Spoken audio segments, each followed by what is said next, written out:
자, 이제 오늘, 제가 오늘 뭐 이제 4가지 강의를 했는데, 여러분이 궁금한 거 있으면 제가 궁금한 거 어떤 질문이 있었는지 한번 볼게요. 자, 질문 들어온 거 보니까, 정지희 님이 질문해 주셨는데요. 정지희 씨요. 정지희 씨. 행복하세요?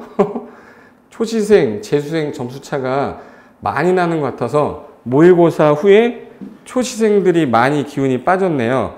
조언 좀 부탁드려요. 요거는 꼭 말씀드리고 싶은 게, 우리 지혜 씨 정말 질문 잘하셨는데, 제가 이제 2가지로 나눠요. 처음 보는 사람은요, 점수가 공법은 어떻게 나오냐면, 제가 설명을 하나 드리고 가겠습니다. 자, 초시생, 재수생, 재수생이라고 할까? N수생으로 할까? 몇 수생인지는 저도 잘 모르겠어요. 근데 초시생 분들 같은 경우는 모의고사 이제 우리 3월 달에, 4월 달에, 5월 달에, 6월 달에, 7월 달에, 8월 달에, 9월 달에. 자, 이렇게 나눴을 때, 첫 번째 시험이 이렇게 어렵게 나오진 않아요. 근데 처음 보는 사람은 그것도 쉬운 게 아니라, 요때쯤 갔을 때, 3월달 시험 쉬웠네, 이렇게 해요. 근데, N수생이죠. 뭐, 작년에 공부를 했을 수도 있고요. 재작년에 공부를 했을 수도 있고요. 그분들은 한번 경험이 있고, 모의고사를 봤던 경험이 있기 때문에, 약간 난이도가 3, 4월 달이 좀 쉽습니다. 3, 4월 달이 좀 쉬운데, 3월 달 정도쯤 되면, 좀 이제 내가, 옛날에 좀 어려운 거 가지고 공부했는데 쉬운 게 나오니까 점수가 많이 나와요. 되게 많이 나와요. 근데 이 초시생 같은 경우는 많이 나오면 60에서 뭐 80도 막 나오는데, 이분들은 예를 들어 40대에서 30대 나옵니다. 이거 당연한 거지, 이 사람이 부러울 건 아닌 거예요. 근데 왜 그러냐면, 많이 봤던 지문들이 이제 좀 나오고 쉬운 문제들이 나오다 보니까, N수생 분들이나 재수 다시 하신 분들 입장에서는 약간 쉽게 느껴지는 거예요. 근데 처음 하신 분은 쉬운 문제도 처음 보는 거잖아요. 그러니까 어렵지, 당연히. 근데 이게 신기한 게, 나중에 가면, 8월 달에 가면 점수가 비슷해요. 거의 60에서 40 사이에요. 왜 그러냐면, 난이도가 점점 올라가요. 그러니까 난이도가 점점 올라가. 그래서 N수생도 초시생도 마지막 가면 어느 정도 공부가 되지 않는 이상 거의 비슷한 점수대가 나오는 게 공법이거든요. 그래서 처음 공부하신 분들이 저는 좀 안타까운 게, 모의고사 보고 실망하는 거야. 그럼 왜 실망을 합니까? 실망하지 마시고, 모의고사의 뜻이 뭐냐면, 모의에서 시험 본 거잖아요. 시험장에서 보는 내 점수가 아니에요. 시험장은요, 내가 공부를 할 때 이만큼 있으면 이만큼을 내가 다 보고 들어가서 시험을 보는 건데, 모의고사를 볼 때는요, 이번은 전체 중에 한 요만큼밖에 못 봤기 때문에 점수가 똑같을 수가 없어요. 그래서 만약에 내가 2차가 안 된다 그러면 2차 포기하고 1차로 전환해서 그것만 하거나, 또는 동차를 하면서 계속 준비해왔던 분들 입장에서는 계속 한 바퀴에서 2바퀴 보고 가잖아요. 그러니까 이때 볼 때 점수랑 시험장 할 때 점수랑 실력 차이가 나죠. 그래서 지금은 실력 차이를 막 이렇게 따지지 마시고, 제 생각에는 그래요. 모의고사로 이렇게 시험 공부를 해야 되겠구나. 내가 문제를 풀 때 뭐 예를 들어서 계산 문제가 나오면 풀어야 되냐 말아야 되냐, 그리고 옳은 것을 찾아라는 걸 나오면 이걸 넘기고 한번 풀어보고 몸에 익히는 거지, 연습을 해서. 근데 그걸 가지고 점수가 뭐 다른 분은 뭐 6점이 나왔다는데, 나는 왜 12.5가 나왔어? 그러면 그때는 자절스럽죠. 12.5점이면 5개 맞은 거야, 5개. 5개 맞았는데 어떡하니? 그럼, 그럴 수도 있는데, 앞으로 좋아질 거라는 그 희망을 갖고 하는 거죠. 그러니까, 지시 주변 분들한테, 얘기 좀 잘 해주셔서, 처음 보시는 분들한테는 좀 더 위로를 하시고요. 여기 한 번 더 공부하시는, 재시험생 중에는 자만하게 됩니다. 자만하게 되면 어려운 것만 들이답하게 돼 있어. 근데 그게 안 나와. 그러니까, 잘 나오는 거를 자주 봐서 안 까먹는 게 중요한데, 점수가 어느 정도 나오면 안 나오는 것만 골라서 공부해요. 그게 가장 제일 힘든 게 N수생이에요. 그거 좀 조심하시면 좋겠고요. 자, 그 다음에 이혜미 씨라고 나오네요. 이혜미 씨. 이혜미 씨 질문 한번 볼게요. 이혜미 씨는 질문 있습니다. 복합 융도지구는 1, 1개 세분이 아니고 완화되는 건가요? 요거는 이 말이에요. 복합 융도지구가 복합 용도 지구는 세분이 되는 게 아니라 세분되는 거 아니에요. 복합 용도는 세분이 안 되고 어느 땅에 지정이 가능하냐 딱 세 군데만 지정 가능하다고 돼 있어요. 대한민국 땅 중에 일반 주거 지역이랑 일반 공업 지역이랑 계획관리 다른 데는 지정이 안 되고 요 세 군데만 지정이 되는데 요 세 군데만 복합용도 지구가 지정이 되는 거예요. 그래서 만약에 여기 지정되고 여기 지정되고 여기 지정됐다. 다른 데는 지정이 안 돼요. 그러면 일반 주거 지역에 지정이 됐다면 일반 주거 지역 지정되면 이 사람은 여기 준주거 기능을 더 넣어주겠다는 거예요. 준주거. 다만 뭐 예를 들어서 공장이라든지 이런 건 안 돼요. 안 되는 몇 개 있고 얘는 준공업 지역. 준공업 지역에서 허용되는 거 허용하겠다. 그리고 여기는 기타 플러스 알파로 허용하겠다니까 얘는 세분되는 게 아니라 일반 주거에 지정이 가능하거나 일반 공업이나 계획관리 가능한데 만약에 이걸 생산관리에 가능하다 그럼 틀린 거예요. 만약에 전용 주거 지역에 복합 용도 지구 지정했다 이건 틀린 거라는 뜻이에요. 이거 우리 이혜미 씨 이해되셨죠? 네. 그 중간중간에 이제 제가 지금 보니까 김동형님 뭐 홍소희겠죠? 홍소희님. 그리고 이제 뭐 질문 많이 들어오시는데 여기 하나 또 있네요. 정지희님도 모의고사 하나가 더 있는데 그 모의고사 후에 그 뭐 초시생분들 좌절하지 마시고 그냥 그대로 가시면 되고 자 아이디가 되게 좀 어렵네. 로드맨 파기라고 있어요. 자 로드맨 파기란 분이 로드맨이란 거는 길가의 남자란 얘기죠. 그죠? 그러면 거기 공법은 꽈락 넘기는 작전은 어떨까요? 이거 어렵습니다. 공법은 꽈락 넘기는 꽈락 몇 점이죠? 40점인데 여러분이 생각하기에 꽈락이 안 나올 것 같다고 생각하는데 대한민국 수험생 중에 10만이 보면 9만이 꽈락입니다.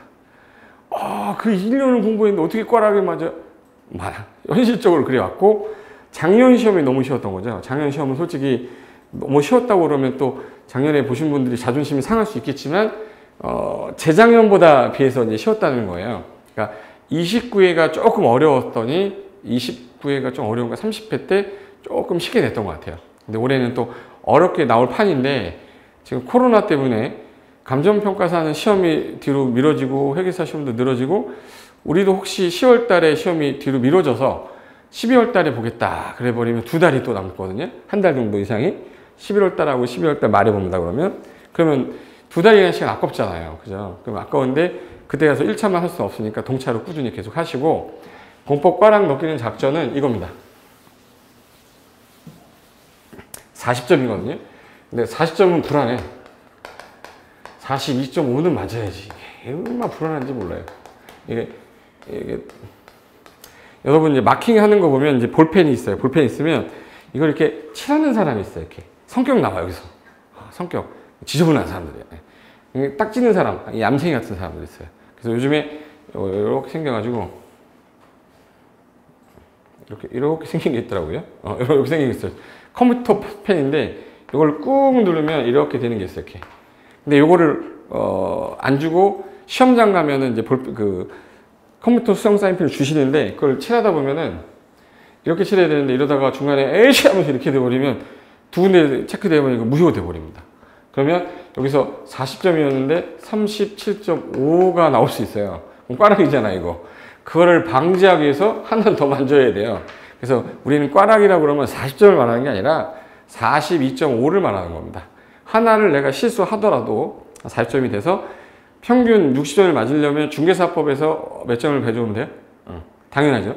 20점만 가져오면 되는데 그래서 공시세법은 차치하고 공시세법은 일반적으로 평균 6점대가 나오니까 어느 정도 공부하시면 6점대 나오는데 우리는 중개사법하고 공법인데 얘가 45점이 나오면 얘는 85점이 나오면 되죠? 75점이죠? 75점이 나오면 돼. 그럼 15점을 주면 6점이 되는 거잖아. 그러니까 이 중개사법 점수가 만약에 평균적으로 8점을 딱 넘었다. 그럼 얘가 40이 되든 50이 되든 점수 죽어도 남잖아요. 그죠? 그러니까 우리는 중개사법은 목표가 무조건 80이어야 되는 거고, 공법은 꽈락만 넘겨서 어떻게 평균을 잡냐니까 일단은 40점을 하려면 우리는 몇 문제를 맞춰야 되죠? 42.5면 17문제 맞아야 됩니다. 16개가 꽈락이니까. 그러면 17개를 내가 어디서 맞출 거냐? 그러면 이제 국토개혁법부터 몇 문항이 나온지를 알아야죠. 그죠? 자, 국토개혁법에 12문제. 건축법이 7문제. 주택법이 7문제. 개발법하고 정비법하고 농지법 있죠? 6문제, 6문제, 2문제인데, 그럼 여기서 우리가 몇 개를 맞춰야 되는데 17개 맞추면 돼요. 나는 진짜 죽어도 얘는 해야겠다, 얘는 버리면 안 된다, 이걸 정해놔야지. 그래서 얘를 정해놓고 얘는 버리면 안 돼. 얘 버리면 나올 데가 없어, 점수가. 그래서 국토개혁법에서 목표 8개 충분히 나올 수 있습니다. 제가 요약집 정리해드리는 거 그것만 달달해도 4개 버리셔요. 버리시고 8개 맞힐 수 있어요.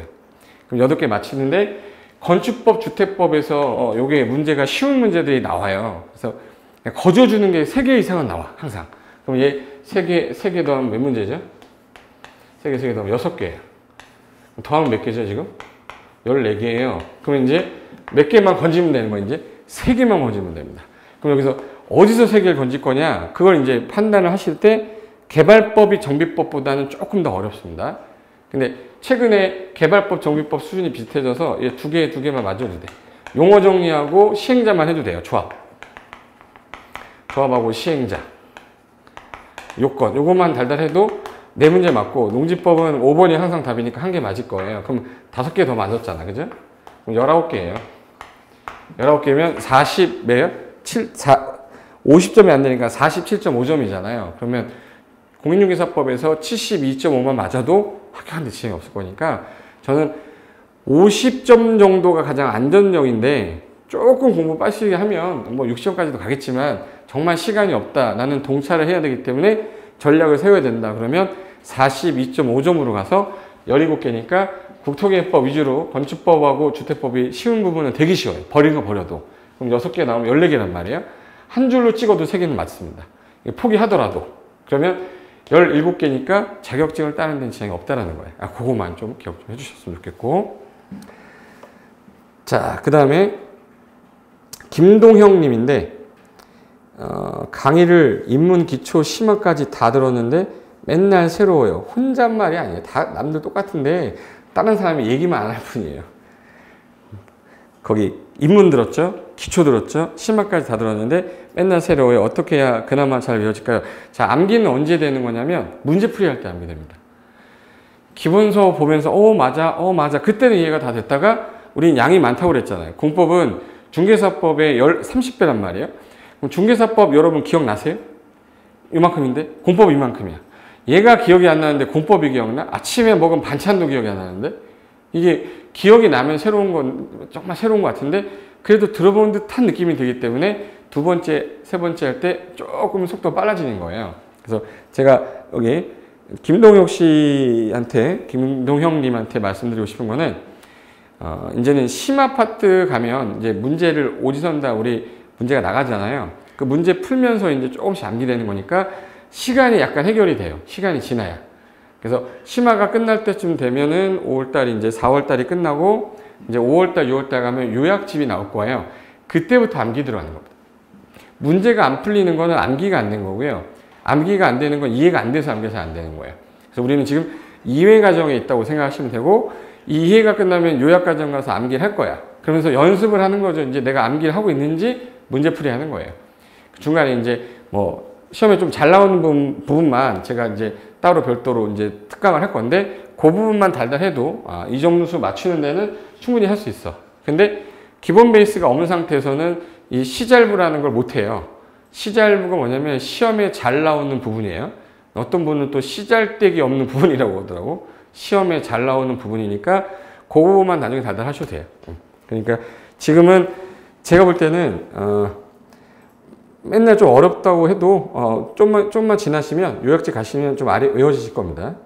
그리고 고목나무님인데, 고목나무님은 교수님 기본을 다시 들을까요? 아니면 체계도를 반복하는 게 나을까요?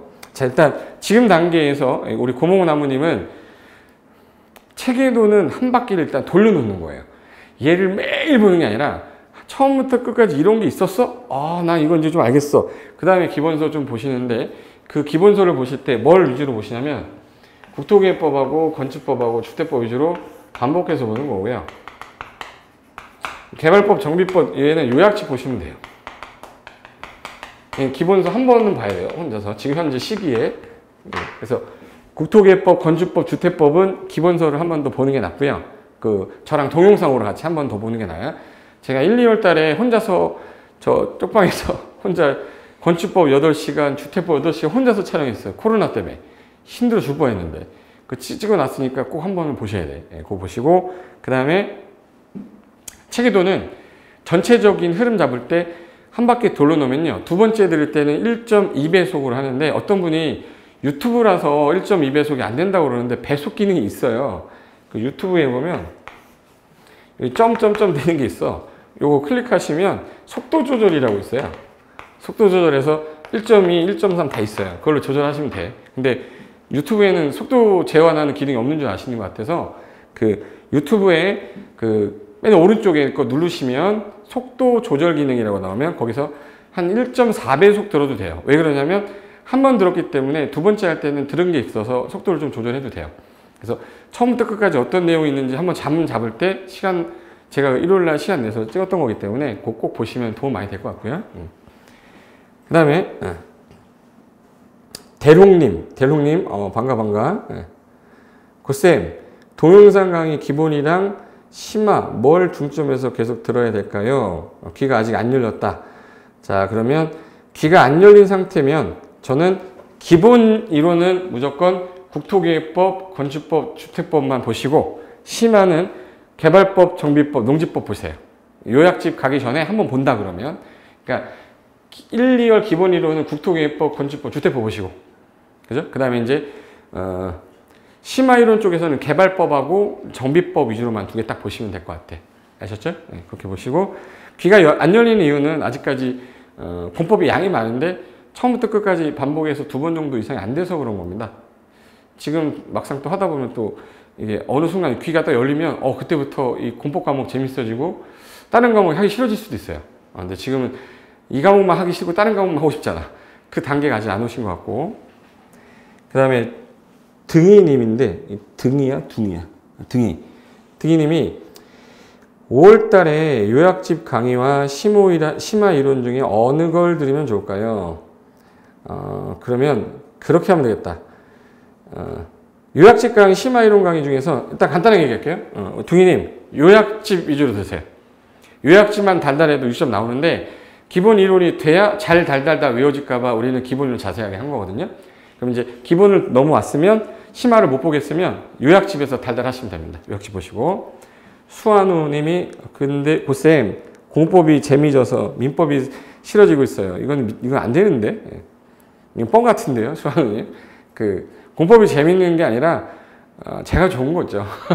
이게 공법이 재밌을 수가 없어. 이게 재밌을 수가 없는데 그래도 이해가 좀 돼서 어느 정도 암기가 되니까 제가 볼 때 이제 할만한 것 같아. 그러니까 제가 암비호 이런 거 찍는 이유가 암기가 안 되는 것들만 모아놓고 찍는 거예요. 그래서 그런 건 이제 보시면 되는 거고, 민법은 저도 민법 강의를 예전에 했었으니까. 근데 민법은 일단은 기출문제가 제일 중요합니다. 기출문제 위주로 한 바퀴를 지문을 많이 보셔야 돼요. 그래서 기출문제 좀 많이 꼭 보시는 거 권유드리고 싶고. 그 다음에 스타유님은 공법은 양이 많아서 힘든데 어떤 식으로 학습해야 좋을까요? 참 이게 또 원론적으로 돌아가는데 공법 양이 많죠. 양이 많으니까 줄여가야 돼요. 줄여가는 거니까 일단 지금 시점에서는 기본 이론 1, 2월 달 기본 이론 한 바퀴 무조건 듣고, 시간이 너무 없다 심화에서는 필요한 거 개발법이나 정비법 골라서 듣고, 그 다음에 요약집 들어갈 거 아니에요. 근데 요약집만 다들 하시면 돼. 다들 하시면서 중간에 제가 시험에 좀 잘 나왔던 기출문제만 모아서 따로 특강하는 게 있을 거예요. 그거 위주로만 딱 정리하시면 일단은 문제 연습 계속 하셔야 되니까 문제풀이는 하시는 거고, 마지막에 최종 정리해서 가시면 되니까 제가 정해준 스킬들 하세요. 기본 이론 한 바퀴 돌려놓고 제대로, 그 다음에 심화에서는 개발법, 정비법 좀 보고, 그 다음에 이제 요약집 넘어가면 요약집만 다들 하는 겁니다. 그거까지. 그리고 이제 정지님 또 나오셨네. 자, 기본 강의가 제일 충실한 것 같은데 기본 강의 몇 번 정도 돌리는 게 좋을까요? 40강이 넘으니. 자, 기본 강의 중에서 여러분은 반복해서 볼 거는 국토개혁법, 건축법, 주택법이에요. 왜? 문항수 많이 나오는 건 제가 자세하게 했거든. 근데 얘는 문항수가 많이 나오진 않는데 또 양은 많아요. 그래서 심화 때 거 보시면 돼. 그러니까 여기 기본소에 있는 거는 국토개혁법, 건축법, 주택법하고 농지법은 한 번 듣고 버리셔도 돼요. 제가 요약집에서 한 번 더 할 거니까 얘는 신경 쓰지 마시고 이렇게 하시면 되겠습니다. 이영생님일까요? 이영생님. 공부 시간을 꽤나 투자했는데 공법은 휘발성이 강한 과목이라 2주만 보지 않아도 시험 평균은 확 떨어집니다. 멘탈이 무너지더군요. 좀 그러네요. 꾸준히 점수를 유지할 수 있는 방법이 있을까요? 이게 공법은 그 시간을 꽤나 투자했다라는 말이 되게 좀 어떻게 보면 제가 건방진 얘기일 수도 있는데 중개사법 한 번 볼 시간이 있으면 공법은 30배를 봐야 되거든요. 여러분이 중개사법을 만약에 10시간 공부했으면 그러면 우리 얘는 몇 배를 더 봐야 돼? 30배니까 300번을 봐야 돼요. 100. 그러면 내가 중개사법 1시간 투자했어. 근데 공법은 30시간 투자해야 되는 겁니다. 그게 많이 본 게 아니죠. 양으로 봤을 때. 그러니까 당연히 휘발성이 강할 수밖에 없지. 잡으세요. 이 중개사법이 여기 법조문이 이제 119개. 공법이 3,200개인가 그래요. 그럼 이거 한 바퀴 볼 때 이거 한 바퀴 보는 1시간 만에 되겠나 이게. 근데 얘가 30시간은 더 봐야 되는데 1시간에. 그럼 과연 중개사법 보는 시간에 30배를 공법을 하셨으면 휘발성이 강한 과목이 맞아. 근데 우리는 30시간을 투자 못 했잖아요. 그죠? 그러니까 얘가 휘발성이 강한 것 같고 암기가 안 되는 것 같아요. 왜? 뭐 똑같은 시간 3시간, 공법 4시간 공부하고 중개사법 4시간 공부했는데 얘가 당연히 기억이 안 나야 되는 게 당연한 거 아닙니까? 근데 그거를 가지고 나는 머리가 암기가 안 돼. 이게 아니에요. 이거 분명히 30시간 투자하면 중개사법 같이 80점 나옵니다. 근데 그게 아니고 우리는 꽈락만 넣은 거 합격하면 되는 거지 얘한테 목을 매달 필요는 없는 거예요. 그러니까 우리 이영생님 멘탈 무너질 필요 없어요. 다른 사람 다 꾸준히 점수를 유지할 수 이제 없는 방법은 거의 없고 지금 상태는 3월, 4월이잖아요. 이제 4월이 지났는데 제가 볼 때는 한 7월달, 8월달 가야 그때 가야 안정적인 점수가 나오지 지금은 들쑥날쑥이에요. 왜? 시험을 좀 쉽게 내면 되게 많이 나오고요. 모의고사 점수 좀 쉽게 나오지 않고 좀 어렵게 냈다 훅 떨어집니다. 지금은 모의고사예요. 그래서 그런 거고. 그 다음에 실비아 정님, 정실비아. 자, 모고는 언제부터 봐야 할까요? 아직 클릭하기 들어오세요. 모의고사는 무조건 지금부터 보십시오. 여기 3월달, 4월달부터 무조건 보는 거야. 점수에 연연하지 마시고 나는 무조건 봐. 저는 수능 볼 때도 그랬던 것 같고 저 무조건 점수 안 나와도 모의고사 맨날 불렀던 것 같아요. 왜 그러냐면 적응해야 되잖아. 시험장 가기 전에.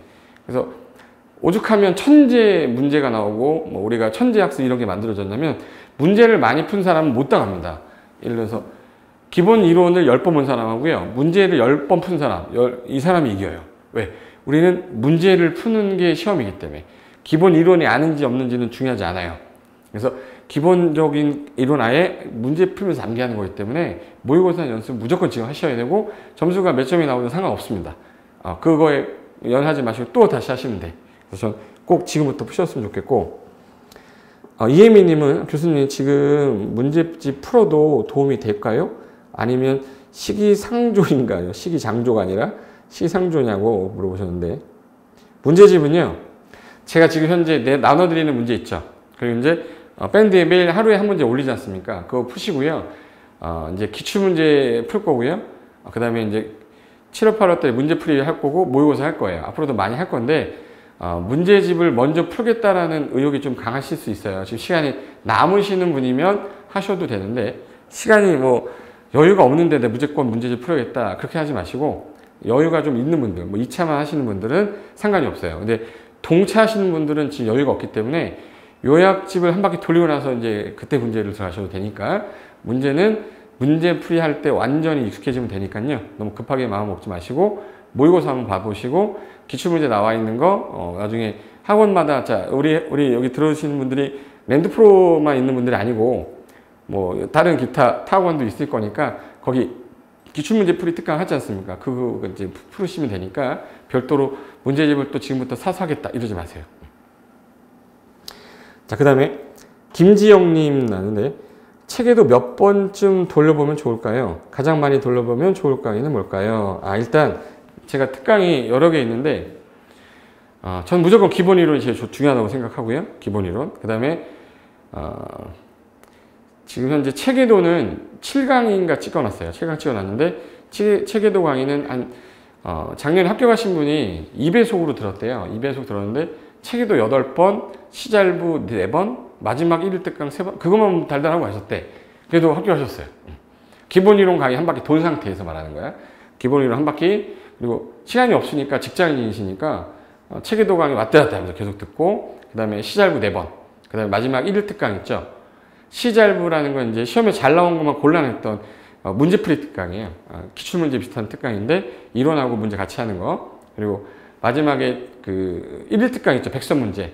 그 마지막 2바퀴 돌리고 시험장 가셨는데 뭐 합격하는데 아주 점수 괜찮은 점수로 합격하셨으니까 그분이 직장인인데 직장 다니면서 그 정도 했으면 이 공부에만 투자하시는 분들은 충분히 그 방법으로도 괜찮겠죠. 그래서 참고로 알고 계시면 되겠고요. 그 다음에 신효섭님, 신효섭. 제 친구랑 똑같은데 이효섭인데. 한 달 늦게 시작했더니 이제야 기본 강의를 다 들었습니다. 대단하십니다. 한 달 늦게 들었는데도 여기까지 따라오신 거면 대단하신 거고, 심화 강의도 하루에 3시간씩 막 강의가 올라오는데 진도 따라가기가 힘들어요. 이대로라면 시험 준비 진도에 한 달씩 계속 딜레이 될 것 같은데, 자, 어떻게 접근하는 게 좋겠냐. 자, 심효섭님 말만 딱 제가 답변을 드리면, 한 달 늦게 시작한 거는 버리셔야 돼. 어쩔 수 없어. 어쩔 수 없는데, 내가 만약에 이걸 따라잡으려고 그러면 이만큼 가면 이 사람 더만큼 가 있어요. 그냥 버리시고, 일단 기본 강의 제일 중요하겠죠? 제가 아까 했던 것처럼 기본 이론 강의 무조건 한 바퀴 돌리는 거 난 다음에 나중에 시간이 되시면 기본 이론 보기 전에 책에도 한번 보신 다음에 심화 이론에서는 골라서 들으세요. 심화 이론에서는 개발법, 정비법만 들으세요. 아셨죠? 개발법, 정비법만 들어두시고 건축법, 주택법은 1, 2월달 강의 들으시고 이렇게 하시면 되고, 그 다음에 문제풀이하고 요약 가게 되면 심화 이론을 내가 다 못 듣겠다 그러면 개발법하고 정비법만 끌어서 딱 들으세요. 그리고 이제 시간적 여유가 남으면 책에도 한 바퀴 돌리시는 걸로 이렇게 하십시오, 심혜선님. 자, 그 다음에 정H네요.